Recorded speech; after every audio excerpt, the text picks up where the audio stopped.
Alright, okay. So, just got up this morning with some incredibly terrible news for the wrestling community and even, for everybody in general who are a fan of wrestling. So, Jon Huber, or many of you know him as Mr. Brodie Lee, the leader of the Dark Order, or you may know him as Luke Harper of the Wyatt family, just passed away. He was just 41, and I just don't know what to say, guys, because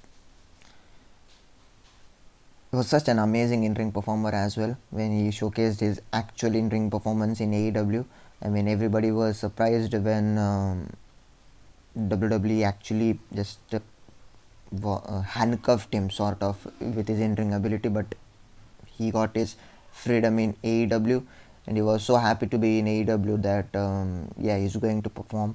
And I just feel bad for this guy because when he actually debuted, it was in the COVID times, and a week before that only it was decided that now the shows are going to take place in the Daily's place in Jacksonville. So when he was going to debut, he was going to debut in his hometown of Rochester. So if he would have debuted in Rochester with that crowd, oh my goodness, I just can't imagine that pop he would have received. And I guess on the same night Matt Hardy debuted as well, so it was kind of a double swerve for us. But I just feel bad. Just feel sad for this guy. Come on, how can you not feel sad? He was probably, in my opinion, in the peak of his career right now, because he had some great matches in 2020, like his AEW World Title match with Jon Moxley was amazing. His dog collar match against Cody Rhodes for the TNT title was amazing as well. His first match against Cody Rhodes, where he basically just blasted through against Cody Rhodes. He basically squashed him for the TNT championship, was great as well.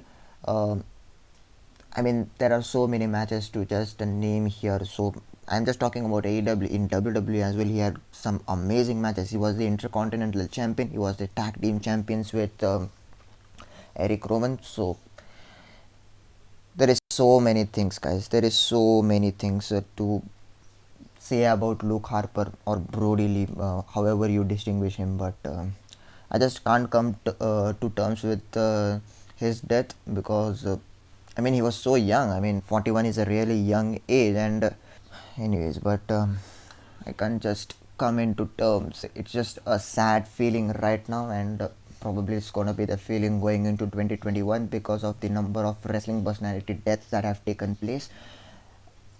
This hit hard for me because, look, I'm a huge wrestling fan, but I have been a huge wrestling fan not since like the age of 5 or 6 and something like that. I've been watching wrestling closely, like for the like 5 years probably. So I've been watching wrestling for 5 years and making these videos for like 6 months. So, and in the 5 years, whatever I have seen, like the Wyatts versus the Shields, those matches were the only great triple trio tag team matches I have seen, and Luke Harper was in it. So the characters like Luke Harper, Bray Wyatt, Roman Reigns, even to some extent John Cena, Seth Rollins, these are the characters that have been ingrained in my head. So this death has actually hit me really hard because of that reason alone. I've been watching wrestling for like 5 years intensely, and Luke Harper was a major character in that. So I just can't put into words how sad I am feeling right now, because words cannot put this through. I'm being brutally honest here. So rest in peace, Jon Huber, and my sincere condolences to Jon Huber's family, and I just can't say much more. So take care, guys, and I will see you guys in the next one.